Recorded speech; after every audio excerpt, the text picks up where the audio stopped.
الجنيه، كلنا عارفين ان الجنيه ده هو العملة المصرية بتاعتنا. اي حد لما يسألنا بره ايه العملة بتاعتكم، هي الجنيه المصري. طيب كلنا نعرف ليه اتسمى بالجنيه. طيب كلنا عارفين ان الجنيه المصري في يوم من الايام كان بيساوي العشرات من الدولارات والعشرات من العملات الباهظة، واللي بتوصل ل 22 جنيه دلوقتي. طيب ايه الرحلة اللي مر بيها عبر التاريخ هذا الجنيه؟ ليه وصل قيمة الجنيه المصري حتى هذه اللحظة يعني ضئيلة لدرجة ان بيصل سعر الدينار الكويتي او الدرهم الاماراتي، احنا استعرضنا مع حضراتكم يمكن اسعار العملات في النشرة الاقتصادية لاضعاف هذا الجنيه. طيب ليه سمي بالجنيه؟ المراحل اللي مر بيها، قيمة هذا الجنيه. هنحاول نطرح هذا الموضوع في هذه الفقرة اللي انا بعتبرها ثقافية وارشادية بتمدنا بمعلومات. اعتقد لابد ان احنا يكون عندنا دراية بهذه المعلومات مع ضيفي اللي مشرفني في هذه الفقرة، الاستاذ رأفت احمد الخمساوي، مدير عام نادي التاج الملكي للهوايات. اهلا بيك يا استاذ رأفت، تحياتي لحضرتك يا فندم. قبل ما نخوض بقى في موضوع الجنيه، دينا بس نبذة مختصرة عن نادي الملكي للهوايات بالاسكندرية. طيب هو اولا نادي التاج الملكي للهوايات كان حلم تم انشاؤه في منتصف التسعينات من هذا القرن، يعني تحديدا في حدود 95. كان الهدف الاساسي بتاعه ان احنا نعمل ملتقى للهواه، لان احنا بنسمي هوايه العملات هوايه الملوك وملكه الهوايات. وكل عاشق للعمله او تاريخ العمله بيحاول يجمع العملات بتاعته، فلا بد يكون في معلومات تاريخيه موثقه نقدر نقول تطور كل عمله سواء مصريه او عربيه او عالميه او افريقيه. فمن هنا بدأت النشأة في التوثيق، فعملنا نادي التاج الملكي للهوايات، هي مرحلة من التوثيق للحياة اليومية المصرية منذ 120-140 سنة، أو نقدر نقول من عهد محمد علي حتى هذه اللحظة. فبدأنا نعمل توثيق للحياة اليومية من خلال المقتنيات اللي كانت موجودة في العصر الحديث والعصر القديم، من خلال الأدوات المنزلية، أدوات السمع والطرب، الأسطوانات، الجراموفونات، التليفونات، من خلال الأدوات البريد القديمة، الآلات الكتابة القديمة، أدوات الطباعة، وهكذا، حتى الزي النسائي والزي الرجال اللي كان موجود في تلك الحقبة اللي هي في مصر المحروسة، أو إطلالة على من مصر القديمة من زمن فات. ندخل بقى على الجنيه. ايه بقى قضية الجنيه المصري بقى، وبدايته كانت ازاي؟ زي ما بيقولوا كده نشأته، بداية الجنيه. هو اولا الجنيه لو قلنا الجنيه المصري الاول احنا كنا بنتعامل بالذهب والفضة. نعم. وكان رصيد مصر من الذهب كان عالي جدا، فكان في عهد محمد علي سنة 1834 كان بتستخدم عدة عملات، العملات الانجليزية والتركية والفرنسية كمان، وبما فيهم العملات المصرية. فاحنا كنا بنتعامل بالذهب، كان عندنا الجنيه الذهب والنص جنيه الذهب والريال الذهب. كان في المقابل ليه كان في عملات اصلا اللي هي العملات الفضيه، اللي هي عباره عن الريال اللي هي ال 20 قرش وال10 قروش وال5 قروش والقرشين اللي هي الربع جنيه. لا ما كانش في حاجه اسمها ربع جنيه خلاص، لا اطلاقا. وبعد كده كان في العملات البرونزيه اللي كانت بتداول في ذلك العصر، وهي ضربه في مصر العملات ال 40 باره وال10 باره وال5 باره وهكذا يعني. تمام. بعد كده لما تطور شويه الوضع الاقتصادي، قالوا احنا العمله بتاعتنا السائده هي عمله الذهب كقاعدة أساسية لتداول أي شيء في مصر المحروسة. ولكن كانت نسبة الذهب للفضة 15 و52%، على أساس أن اعتبار أن الذهب بيبقى أطول فترة ممكنة ليه رصيده الكامن، ولكن الذهب مع مضي الوقت الفضة قصدي بتتلف شوية ورصيدها بيقل، فثبت الوحدة النقدية اللي هي العملات الذهب. وتم التداول بالعملات الذهبيه فتره طويله جدا الى ان جاء الخديوي عباس حلمي الثاني واصدر فرمان سنه 1898 بموجبه يتم عمل شركه مساهمه مصريه اللي هي انشاء البنك الاهلي، فطلع بديكريته مؤرخ عالي من جناب الحضره الخديويه ان يتعمل بنك اهلي مصري براس مال موزع، واوكل هذه المهمه لرفائيل ساويرس اللي هو كان موجود في الوقت دوت. فرفائيل ساويرس حب يكبر القاعده العريضه لجلب رؤوس اموال اكتر، فعمل مشاركه ما بين ارنست كاسل ده كان في لندن وحط خد 50,000 سهم، قيمه السهم 10 جنيه استرليني، فبقي نص مليون استرليني. وميشيل سيلفاجو وده كان في اسكندريه، ده خواجه برضه، دخل ب 25,000 سهم في قيمه السهم 10 جنيه لغايه ما بقي ربع استرليني، ربع مليون استرليني. وهو مش الاخير اللي هو رفائيل ساويرس هو موكل ليه الموضوع، خد 25,000 سهم في 10 جنيه استرليني، يبقى ربع مليون. فقيمه راس المال اللي خاص بالبنك وانشائه مليون جنيه مصري. مليون جنيه مصري. فانشئ البنك الاهلي، طلع بقى الفرمان من النظاره الماليه والخديويه بتاسيس البنك الاهلي وطرح نقد بديل للعملات الذهب تساوي قيمتها ذهب. بمعنى اخر بيتكتب على الجنيه قديما: اتعهد بان ادفع عند الطلب بموجب هذا السند مبلغ وقدره القيمه الاسميه الموجوده على الورقه النقديه، سواء الربع جنيه، الجنيه، النص، الخمسه، العشره، ال50، ال100 وهكذا. تمام. بعد كده يكتب تاريخ العمله اللي هو اصدارها في احد الجوانب، سواء اليسرى او اليمنى، سواء في المنطقه السفليه او المنطقه العلويه، وبموجبه يبدل هذا الجنيه بجنيه ذهب قصاده. واستمر هذا الحال لغايه ما طلع قانون يمنع الصرف بالذهب على اساس الاحتياط النقدي الذهبي يظل ثابت، لان لقى فيه سحب اكتر على الذهب، فابتدى هيبقى يعمل دروب في الحاله الاقتصاديه. طيب تمام. ليه بقى سموا الجنيه بالجنيه؟ هو نسبة للجنيه الاسترليني، يعني كان معروف ان الجنيه الاسترليني هو اللي سائد في الوقت دوت. وللعلم برضك الناس اللي ما تعرفش ان احنا قد ايه احنا اقتصادنا كان قوي جدا. كان عندنا الذهب الابيض، وكان عندنا الزراعات، وكان عندنا محمد علي باشا لما ادخل الصناعة والزراعة واهتم بالجيش، كان مطمع للدول الاجنبية ان هي تحتل مصر زي الحملة الفرنسية والحملة الانجليزية. ولكن ظل هذا الجنيه محتفظ بيه حتى ما قبل الثوره. كان الجنيه المصري زي ما حضرتك اسردت في الاول في الحديث كان بيساوي 1.5 من الجنيه السليني، يعني اقوى من الجنيه الاسترليني ب5. ولا زلنا احنا لو طلعنا على الوثائق القديمه هنلاقي ان احنا مدينين اصلا انجلترا لغايه دلوقتي بدون طائله. بملايين. بالظبط كده. وفي نفس الوقت كمان الجنيه الاسترليني او الجنيه المصري الذهب كان ب$5. شوف مع فرق الشاسع بقى قد ايه، وكان ب5 أو 6 ريال سعودي. ما شاء الله. كان اقتصادنا قوي جدا، وكان لينا حضاره وكان لينا احترام في تداول الجنيه المصري. للاسف دلوقتي وصل بالحال بالجنيه لحد كده. لا وصل لغايه ده، لغايه ما وصلنا الجنيه المعدن اللي هو كان 5 ساغ زمان، اللي هو الجنيه المعدن اللي احنا بنشوفه في الهيئه الحاليه دلوقتي. ما بنقدرش ناخده احيانا. للاسف احنا لما جه يطبع الورق اي شيء جديد على الساحه بيبقى طبيعته غير مقبول. اشهر بقى القصص الطريفه في عمليه الجنيه والتعاملات بتاعه الجنيه، وحضرتك شايف يعني جايب لنا ما شاء الله يعني صور من الجنيه من اول ما نشأ لحد هو انا يعني الورق اللي يعني هنطرح احنا في حاجات صور وحاجات لايف، ولكن خلينا نتكلم على اصدار اول جنيه مصري. اول جنيه مصري هو هذا الاصدار اللي هو الجنيه الجمالين. مين اللي اصدره يا فندم؟ هو اللي اصدره ده كان اول باكوره اصدار البنك الاهلي اللي اول واحد اللي هو اول اصدار اللي هو ده اللي هو الجنيه الجمالين ده. انشاء البنك الاهلي في 5 يونيو او جونيو سنه 1898. كان اول اصدار ورقي بعد ما طلعت نشره للصيارف في البنوك على مستوى مديريات مصر المحروسه بطبع الورق النقدي. وكان الورق النقدي بيطبع خارج مصر في مطبعه في لندن. والتصميمات بتاعتنا بتنتمي الى الزخارف الفرعونيه او الزخارف الهندسيه، بالاضافه الى النباتات اللي هي الفرعونيه او المعروفه، والحياه اليوميه المصريه القديمه او المساجد او المناطق الاثريه اللي موجوده. عفوا الجنيه يعني هو الوش اللي فوق والظهر اللي تحت بالظبط كده. ده الوش اللي هو ده الزخارف، وده الاصدار بتاع الجنيه. هو عباره عن جمالين، جمل واقف وجمل نايم، ده على اساس ان في حياه بدويه كانت موجوده اللي هي سفينه الصحراء اللي هو ده شرح للمعالم الموجوده على الجنيه. بالظبط كده.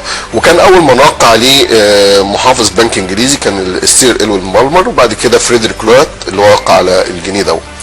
ده كان اول جنيه في 5 يناير سنه 1899. وكثير من الناس يعتقد ان هناك من يحمل كنوز من الحاجات دي، يقول لك انا عندي جنيه سنه 1898. ده خطا شائع. احنا بنقول للناس اللي بتحتفظ بهذه الجنيهات لا تنظر الى التاريخ الخاص بانشاء البنك، انظر الى التاريخ الذي تم طباعه الورقه النقديه فيه، لان التاريخ بيبقى مكتوب في الجزئيه اللي هنا دي. ده تاريخه كام يا فندم؟ ده تاريخه 5 يناير سنه 1899. واللي موجود مع الناس اللي هم بيقولوا ان معاهم الجنيه. ما هو الجنيه ده استمر لغايه ما قبل الثوره، لغايه الجنيه بتاع البنك الاهلي المصري. اللي هو ثورة يوليو قصدك؟ بعد ثورة يوليو خلاص شال السند ده، اتشال تماما وبقي جنيه عادي جدا زيه زي اي جنيه بعد التضخم والكلام ده كله. عايز اقول ان اي واحد معاه ممكن جنيه لغايه سنه 50 ومكتوب فيه نفس التوثيق بتاع اتعهد بان ادفع عند الطلب لحامل هذا السند مبلغ وقدره. ده اللي مكتوب على الجنيه دلوقتي. ده اللي مكتوب على الجنيه لغايه ما قبل الثوره. تمام. فخلينا نقول ده اول اصدار ثورة يوليو عشان نوضح 1952 بالظبط كده. نعم. فخلينا نقول ان الجنيه المصري لما كان اول اصدار ليه ده ما كانش مقبول ما بين العامه، فكانوا ابتدوا يدوا مكافآت لاكبر قدر من السير في ان هم يوزعوا الجنيه. فكان اللي تم طرحه في الاسواق 60,000 قطعه ورقيه، تم التداول ب 15,000 وباقي المجموعه تم الاحتفاظ بها في البنوك. فيعتبر اصعب جنيه مصري، ان عبال ما وصلنا احنا في اجيال كبيره دلوقتي هتلاقي قيمته التذكاريه عاليه جدا، بالاضافه اصلا ان هو جنيه اصبح من النوادر شويه او الطرائف شويه. وايه الطرائف اللي موجوده عليه؟ ان ناس بتحاول تتزاكى بيه على الاخرين، ان هذا الجنيه عليه فك السحر وفك المربوط وفك الاعمال والكلام ده كله. احنا بنقول يا جماعه تيك كير، ما حدش يتعامل مع الدجالين ولا المشعوذين ويقول له عندك كذا كذا. هو عارف ان سعر الحاجات دي غاليه، فبيضطر يطلب منك حاجات مغالى فيها.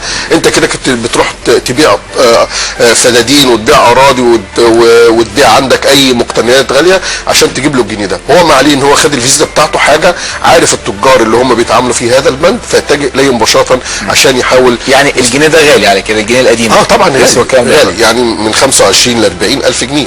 يا طبعا. يعني لو معايا ورقه زي دي معايا 40,000. طبعا ده السعر اللي هو السعر العالمي. لان احنا خلي بالك في حاجه بالنسبه للهوايه، هناك موثقين واساتذه عملوا مراجع. يعني اول واحد عمل مرجع يعني نفتخر بيه عالميا هو الباشمهندس مجدي حنيف محمود. هذا الرجل اللي تعب كتير جدا ووثق كل العملات المعدنيه والورقيه والعملات المساعده، وكان بيجي لنا اسكندريه مع اقطاب الزمن الجميل الاستاذ محمد الشيخ رحمه الله عليه والاستاذ محمد فهمي والاستاذ احمد الريان مدير الدراسات القوميه الخاصه واخر حرافيش اسكندريه. فكان بياخد منهم معلومات لغايه اما عمل الكتالوج اللي هو العالمي اللي خد اكبر جائزه على مستوى العالم في النقد المصري. وبقى ليه تواصل كمان الباشمهندس مجدي مع البنك المركزي والصك العمله عشان يدي ملاحظات على العملات اللي بتصك بتاعتنا احنا كمان. فده كان شيء جميل جدا. يعني اذا الجنيه اول اصدار ليه يعني سنه 1999. يعني ده بعد 70 سنه كده ممكن يساوي 40,000 جنيه. لا مش شرط، عشان برضه خلينا نوضح ايه الفرق بين الحاجه في الندره. تمام. الندره هي شيء مطبوع منه كميه قليله نعم. والطلب عليها زياده. حلو. تمام. تعال ناخد الاصدار الثاني من الجنيه. سنه 1914 عملوا الاصدار الثاني من الجنيه اللي هو لو جينا ده لايف، ده جنيه حقيقه اهو، هنطلعه من البلاستيك عشان ما تعملش اي ريفلكشن في اهو. ده ثاني اصدار من الجنيه. ده ثاني اصدار من الجنيه سنه 1914. مكتوب عليه هيبقى مكتوب عليه نفس التوصيه. اتعهد بان ادفع عند الطلب لحامل هذا السند مبلغ قدره كذا وتوقيع المحافظ وده الظهر بتاعه. تمام. البنك الاهلي المصري. البنك الاهلي المصري اتعهد بان ادفع عند الطلب لحامل هذا السند. ده ثاني اصدار. ده ثاني اصدار اللي هو هنشوف في الصوره هنا اوضح شويه، اللي هو الاصدار ده اللي هو هتلاقي فيه بوابه خنسو بالكرنك اللي هو اللي على الجنب ده. تمام. والظهر بتاعه فيه برضو الزخارف وبيميل للون الوردي واللون الكحلي يعني شويه. قريب شويه من الاصدار الاولاني الظهر. لا بس الظهر، ما هو الظهر بيبقى اصلا معتمد على الزخارف اكتر منه اي رسومات. تمام. ده بالنسبه للاصدار الثاني. الاصدار الثاني سنه 1924 عملوا اصدار اللي هو الاول كان 1899. ايوه. الثاني 1914. الثالث 1924. 1924 ده الاصدار الثالث اللي هو لو جينا قربنا كده ده الجنيه اللي رقم 3 اللي هو فيه الجمل الواحد وفي اعراب موجودين قدام احد بوابات القاهره القديمه وزخارف فرعونيه، والظهر برضه نفس النظام الزخارف الاسلاميه والزخارف. في لايف للجنيه؟ لا ما فيش لايف ليه، في لايف اللي بعده. الاصدار الرابع. ده الاصدار الرابع. ده الثالث ولكن 1924 ده كده كان استمر. طبعا كل حقبه اكيد انت حضرتك هترى ذهنك ان كل حقبه من الزمن ليها حكامها وليها ملوكها وليها سلاطينها. فده خد فتره من فتره السلطنه المصريه اللي هي في عهد السلطان حسين كامل. تمام. يعني الجنيه اللي هو الثاني اصدار عاصر فتره السلطنه، وبعد كده خد الجنيه الثالث اللي هو الجنيه الجمل الواحد. بعد كده سنه 1926 تم اصدار جنيه غريب الشكل وغريب القصص وتضرب حواليه الامثال اللي هو الاصدار الرابع. كان سنه كام؟ سنه 1926. 1926 اللي هو سنتين من 24 سنه. هنشوفه الاول في الصوره وهنشوفه لايف. ادي الجنيه الاصدار الرابع سنه 1926. ده علي محمد علي باشا بقى؟ لا ده عليه صوره عبد او سايس او اللي هو كان شغال عند الملك السلطان فؤاد. وده الظهر بتاعه في مباني من مباني القاهره القديمه. هنشوفه لايف. نعم. هنشوفه لايف. ادي الجنيه اهو حقيقي كورقه نقديه، وهنا في ابو الهول العلامه المائيه بتاعته، وده الظهر بتاعه اللي لما زال ابو الهول موجود لحد دلوقتي عندنا. كان لازم هو موجود. طيب ايه قصه الجنيه ده؟ الظهر بتاعه ايه يا فندم؟ الظهر بتاعه فيه بوابه من بوابات القاهره القديمه، وحركه مصريه بالنسبه للناس اللي كانوا موجودين في مصر. المساجد والحاجات. تمام. قصه هذا الاصدار ان السلطان فؤاد كان متولي السلطنه سنه 1920 خلفا لابنه السلطان حسين كامل. تمام. فكان بيصقل له عملات فضيه، ولما جه موضوع العملات الورقيه هذا العبد قال للسلطان فؤاد ان انا لقيت ليك رؤيه انك سوف تخلد على مر الزمان لو تحققت هذه الرؤيه، انك انت بعد فتره وجيزه سوف تتحول الى ملك. فوعدوا الملك فؤاد او السلطان فؤاد ان هو لو صدقت الرؤيه هيبتدي يخليه خالد الذكر على مر العصور. وفعلا كان اول جنيه مصري توضع عليه صوره انسان بسيط من عامه الشعب اللي هو السايس او العبد ادريس او اللي هو الخادم بتاع السلطان فؤاد. رد له الجميل. فرد له الجميل. وكان هذا الجنيه اول جنيه يتحط فيه علامه مائيه. الثلاث جنيهات السابقه لم يكن لها اي علامات مائيه، ولكن كان نسيج الورق يعني في نوع من الكتان وحاجات اللي هي الخاصه بالالياف اللي هي تميزه عن الجنيه المزيف او الجنيه المضروب في ذلك العصر. كانوا بيضربوا برضه جنيهات؟ طبعا كان مزيف، وكان للاسف الشديد كان بيبقى في محاضر مرفقه بها هذه الاشياء وبتدبس. وبالعكس كمان ده يمكن الجنيه الذي زيف قد يكون اكثر قيمه تذكاريه من الجنيه الاصلي. لانه تداول وخد مرحلته في السوق، وعبال ما تم اكتشافه كانت تحرر بيه محضر، فالمحضر ده بيكتبه بقى وكيل نيابه وبيتعرض وبعد كده بياخد حكم، بيبقى ليه قصه يعني. ليه قصه جميله الشكل يعني. هذا الجنيه كان موقع عليه ده الاصدار الرابع 1926. ده الاصدار الرابع. الاصدار الرابع ده صدر منه 10 اصدارات بالظبط كده، من جي 1 لجي 10، وال10 اصدارات دول متتاليين بتوقيع السير هوراتس بي. ده كان المحافظ كان محافظ البنك في الوقت ده. وبعد كده توقف هذا الاصدار عند الاصدار رقم 10. لحموا فيه الجنيه السند الانجليزي اللي هو لايف هنشوفه دلوقتي. ده اللي يعتبر الاصدار 11. ده الاصدار رقم 5. ما انت ولكن الاصدار المكمل لهذا الجنيه اللي هو الجنيه الفلاح او هنلاقيه مثلا جنيه شالوا صوره الراجل ده وحطوا صوره اللي هو هنا ابو الهول وهنا توت عنخ امون اللي هو الصوره بتاعته ميت توت عنخ امون. تمام. وظل ونفس الظهر، ولكن مع اختلاف اللون، هنا اللون الاخضر، في الجنيه الثاني كان اللون البنفسجي. استمر هذا الجنيه يتداول لمده دي العمله الاساسيه اللي مع حضرتك. دي العمله الاساسيه اللي ما شاء الله الورق بتاعها كانه جديد يعني. ما هو الاحتفاظ بالهوايه شيء، والاحتفاظ بالعملات اي واحد بيحتفظ بيها في البيت شيء ثاني. لان اي شيء لابد يكون لها اكسسوارات لكي تحفظها من الرطوبه ومن الرطوبه ومن الملمس. لان احنا في الهوايه اصلا بنحاول بقدر المستطاع ندي نبذه للهاوي كيفيه الامساك بالورقه. صح. زي الجراح لما بيدخل العمليه بيبقى لازم له قفاز ولازم له المشرط ولازم له كذا وكذا. كذلك الهاوي في ادوات ليه بالنسبه له، الجفت والورقه اللي هي البلاستيك اللي هي بالنسبه للتداول انت تاخد الحاجه من مكان الى اخر. هناك البومات لحفظ هذه الاشياء، هناك تواريخ نقدر نديها للهاوي ان هو يقدر يمشي عليها، زي ما وثق الباشمهندس مجدي حنفي كاتبها حتى بالفكسات. فهنقدر نقول من هذا الاصدار صدر 110 مليون طبعه للجنيه السند الانجليزي، و10 طبعات من الجنيه الفلاح او الجنيه العبد ادريس اللي احنا 10 مليون طبعا. 120 مليون طبعه، كل طبعه بمليون جنيه. فالكم رهيب جدا. عشان كده هنا بنقول ايه التباين في الاسعار التذكاريه للجنيه ذات نفسه. تمام. الاصدار الخامس ده كان سنه كام يا فندم؟ ده بدا من سنه 1930 واستمر سنه 1950. 20 سنه متواصله مع اختلاف المحافظين. يعني عندك المحافظ اللي وقع عليه هورانس بي خد 3 توقعات، وبعد كده كوك، وبعد كده نيكسون صغير، بعد كده نيكسون كبير، وبعد كده وقع روس لغايه اما وصل عند جي 120 واتقفلت الموضوع ده. طيب تمام.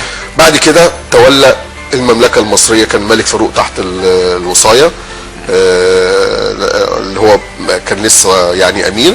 بعد كده لما مسك الحكم سنه 1937 ابتدى يبقى ليه زواج ملكي، ابتدى يتقلد مقاليد الحكم، فلا بد ان هو كان يصدر ليه عملات ورقيه. فعملوا اول حاجه ليه هو الجنيه الورقي سنه 1950. طيب اللي هو جنيه الملك فاروق.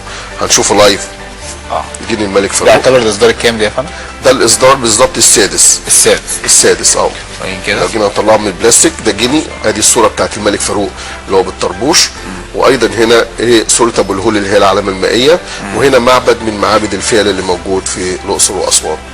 اذا لا زلنا والله كان شكله شيك جدا. طبعا كان شكله شيك. وبعدين كمان الملك الوحيد اللي صدرت في عهده مجموعه من الجنيهات والخمسات والخمسات ساغ والعشرة ساغ والخمسين والمية على الورق النقدي. الملك فاروق الوحيد اللي صدر له كافة العملات البرونزية والكوبرنيكل والفضة من نص مليم لغاية الريال عليها صورته، فيما عدا المليم المثقوب فقط، يعني نص مليم ومليم مخروم و5 مليم مشرشر. المليم المخروم زي ربع جنيه ده اعلى، بس التاني اصغر شويه، اصغر كتير يعني ربع الربع جنيه اللي احنا بنشوفه ده. وصدر منه الصفرنك الفضه المسدس والمدور، وبعد كده 5 ساغ وال10 ساغ وال20 ساغ والريال، وبعد كده الريال الذهب والنص جنيه الذهب والجنيه الذهب وال5 جنيه الذهب. ولكن لم تصدر في عهده بعض الفئات الصغيره زي الربع جنيه ده، صدر من 1914 واستمر فتره لغايه سنه 1950، فما اتحطش صورته على الربع جنيه، يبقى اتحط على ولا نص جنيه. النص جنيه كان فيه نص جنيه اسمه الجعران، كان صدر في 1926 او 30 تقريبا، واستمر ايضا لغايه الخمسينات. يبقى اتحط صورته على الشلم الورقي باختلاف المحافظين، ال10 ساغ الورقي، الجنيه الورقي، وبعد كده ال5 جنيه. ال10 جنيه كانت بتصدر في 10 جنيه سنه 1930 اسمها 10 جنيه النخيل، عليها الساقيه بنار، عليها منظر ريفي جميل جدا. تمام. وبعد كده صدر ال50 وال100 عليها صورته اللي هي تم مش مصادرتها، تم ايقاف التعامل بها في عهد الرئيس الراحل جمال عبد الناصر، خوفا من خروج النقد المصري خارج البلاد، وخصوصا في لما كان موجود في جاليات يهوديه وارمن، فحبوا يمنعوا هذا التصرف الغير اللائق ان هم يسحبوا اقتصادك، فلغى ال50 وال100 في عهد. الاصدار السابع عشان اوصل الجنيه بتاعنا ده بس. الاصدار السابع اللي هو الجنيه البنك الاهلي، ولا خلينا نقول الجنيه البنك الاهلي اللي هو ده، هو ما عليهم غير ان هم شالوا صوره فاروق فقط لا غير، وحطوا صوره تاني لا صوره اللي هو توت عنخ امون برضه. تمام. وهنا برضك العلامه المائيه اللي هي ابو الهول. ولكن هذا الجنيه فاروق استمر من ده في عهد جمال عبد الناصر كان متداول. لا ده كله ده احنا بنتكلم في عهد الملك فاروق. كل ده ما قبل الثوره 23 يوليو 52.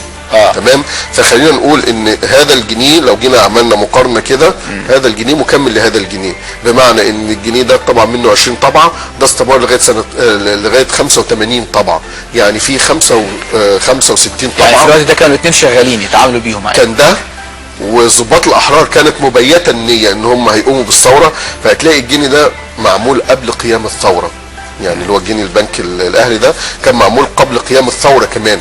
تمام. يعني هتلاقيه في 10 مايو سنه 52، يعني كانوا هم كده عارفين ان هيعملوا انقلاب عسكري. واصدروا الجنيهات دي شغاله في عهد الملك فاروق قبل ان تقام الثوره المصريه في عهد جمال عبد الناصر وضباط الاحرار. ده بالنسبه للجنيه ده. طيب بعد كده بهذا الجنيه تم وقف الطباعه المصريه للنقد المصري. تمام. في البنك الاهلي المصري. في الوقت ده كان قيمته الجنيه الورق ده مقارنه بالجنيه الذهب كان ايه بقى؟ كان الجنيه بيساوي زي ما قلت لك في الاول 1.5 من الجنيه الانجليزي، وكان هذا الجنيه لغايه العشرينات كان الجنيه ده تروح بيه البنك تاخد قصاده جنيه ذهب. لما لقوا ان في سحب على الذهب مقابل الورق فاوقفوا، قال لك عشان دخلت علينا الحرب العالميه الاولى والحرب العالميه الثانيه، فقال لك كده الفائض الذهبي عندنا يتقلص فممكن يعمل ضربه في الاقتصاد المصري. فاوقفوا خلوا جنيه التعامل ده جنيه سند لازم ادفع لك قصاده قيمه نقديه. تمام.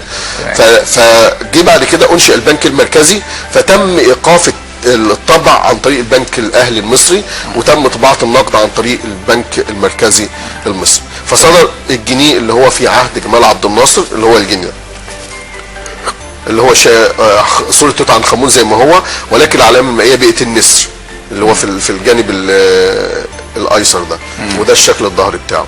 الجنيه ده استمر بالظبط 96 مليون جنيه طبعه، يعني كل طبعه بمليون، لان ده صدر 6 اصدارات مش 6 اصدارات، 96 اصدار، كل اصدار بمليون، يعني 96 مليون. وخد حرف اللي هو من ت 1 لغايه ت 96 بخلاف محافظين البنك المركزي. لكن في نقطه احنا لابد نلقي الضوء عليها، اتفضل، الا وهي ان النقد المصري منذ انشاء البنك الاهلي حتى فتره الخمسينات كان بيوقع عليه كل المحافظين كلهم اجانب.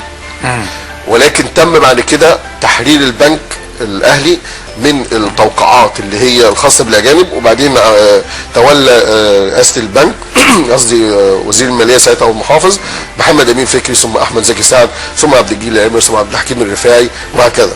تمام. مع اختلاف الفترات اللي هو كان بيتناوبوا فيها، ممكن ياخد فتره ويدخل مكانه محافظ ويجي في فتره ثانيه. فكان اقل اصدارا بالنسبه للتوقعات والتوقيع محمد امين فكري على كل الاصدارات المصريه من الربع جنيه لغايه ال 100 جنيه. باقي الاصدارات بقى يا فندم؟ باقي الاصدارات هو ده خلاص، ده عصر فتره رئيس جمال عبد الناصر. بعد كده تولى السادات الحكم فطلعوا الجنيه اللي هو جامع ابن طولون، والظهر بتاعه عليه معبد ابو سمبل ورمسيس اهو. تمام. ده في ايام ده ايام عصر الرئيس الراحل انور السادات. وده استمر فتره كبيره جدا. كان من الجنيهات برضو الجميله اللي هي يعني كان ليها رونق شويه. صح. دي كانت بتطبع عندنا بقى ولا بره؟ نعم. دي كان كله بقى كان خلاص بيطبع في مطبعه البنك المركزي المصري عندنا. وكان جنبا الى جنب كان بيطبع النقود المساعده اللي هي الورقيه ال5 ل 10 سنت، كانت في هيئه المساحه او هيئه البريد. يبقى احنا عندنا شقين، شق العملات المساعده الورقيه اللي هي ال5 وال 10 سنت، وشق العملات النقديه المتداوله من الربع جنيه لغايه ال 100 جنيه او 200 جنيه، فكانت بتطبع في مطبعه البنك المركزي. وكان لابد ان يكون هناك مصممين ومسابقه للاصدارات اللي هي موجوده دي، ما كانتش بتطلع عمليه عشوائي. وكان بيشترط ان يكونوا خريج فنون جميله او فنون تطبيقيه ويقدموا التصميمات ويتعمل عليها مسابقه، وبيختاروا احسن تصميم وبيعملوا بروفات بعد كده بالظبط. ولكن اهم حاجه كمان الجميل في كده البروفات اللي بتتعمل، يعني اللي ما تمش اصدارها ولكن ظلت عالقه في الهوايه بالنسبه للناس اللي بيستمتعوا بالرؤيه بتاعت الحاجات الاصدارات النقديه الغير المستعمله او التجارب الخاصه بالعملات. كده احنا وصلنا للفتره اللي هي خاصه بالجنيه بتاع السادات. على بقى فتره حسني مبارك اللي هو تم فيه اصدار الجنيه ده اللي معايا ده الجنيه الورقي. ممكن وده اكتر جنيه مصري، اكتر جنيه مصري تم تداوله فتره كبيره جدا. ولم يتغير فيه الشكل اطلاقا. يعني صدر اكتر من 500 حاجه و50 طبعه مختلفه. وفي نفس الوقت تم تقليص الحيز بتاعه. ولكن خلينا نقول في حاجه مهمه جدا عايزين انا عايز اشرح، بما ان ده قعد اكبر فتره واكبر وقت.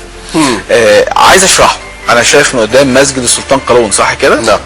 ومن ورا الموجوده في الاقصر اللي هي ابو سمبل ابو سمبل وتمثال رمسيس. قصه التصميم ده وليه استمر اكبر فتره وليه الشكل اللي احنا شايفينه؟ انا هقول هي طبقا للاصدارات النقد ان احنا الاصدارات المصريه بتاعتنا لابد تكون فيها زخارف اسلاميه، حاجات فرعونيه، اماكن قديمه او بتعبر عن البيئه ذات نفسها. يعني سواء البيئه الريفيه او البيئه الحضريه في وقت من الاوقات. استمر فتره كبيره ليه؟ لان وقع على الجنيه ده محافظين من اول محمد عبد الفتاح ابراهيم لغايه اخر اصدار اللي هو فاروق العقده، وبعد كده هشام رامز. بس هشام رامز ما كانش وقع بقى على الجنيه ده. يعني محمد عبد الفتاح ابراهيم وقع عليه، صلاح حامد وقع عليه، اسماعيل حسن محمد وقع عليه، ووقع عليه محمود ابو العيون، وقع عليه فاروق العقده توقيع قديم كان شكله مش حلو ومش ظريف، فطلبوا منه يغيروا التوقيع، فراح وقع توقيع تاني، فخد بايه تطور زمني بالنسبه للجنيه. واستمر فتره كبيره. للاسف الشديد احنا كمصريين دايما اساءتنا للعمله هي اللي بتخلي صورتنا غير حضاريه. ده اللي خليني اسال حضرتك، يمكن ناس كتير بتسال لما نشوف الجنيه المصري بتاعنا مش بنفس الجوده او مش بنفس الشكل بتاع العملات اللي زي اليورو، زي الدولار، زي الاسترليني. خلينا نتكلم في الشكل او في الملمس او في الخامه اللي مصنوع منها. طيب خلينا نقول حاجه اهم. اتفضل. من ضمن عدم اقبال السياحه اليابانيه الى مصر هو عملتنا الورقيه. ليه؟ هتقول لي ليه؟ لما تيجي تحلل هذه الورقه النقديه هتلاقي فيها كميه فيروسات وميكروبات غير عاديه. هشيلها بقى بايدي. تمام؟ فهم بيمنعوهم ان هم يتعاملوا بالعملات النقد المصري. وده اصلا ضربه للسياحه غير عاديه. واحنا دايما واخدين على ايه الذكريات للزحف على التراب وايام العذاب ورحله مش عارف ايه، هذا الذكرى والذكرى الهباب، نفضل نكتب بقى التوقعات الكلام اللي هو موجود على الجنيه الكلام بقى ومش عارف ايه، ونفضل لدرجه حتى ما في وعي في البنوك ان هو المفروض الجنيه بتاعك انت بتحط ورقه صغيره لما تيجي الباكو عندك انت عايز تعمل رزمه 100 ورقه، طب هو وصل عندك 57 ورقه، هيكتب ايه 57 ويحملها بالقلم الجاف كده.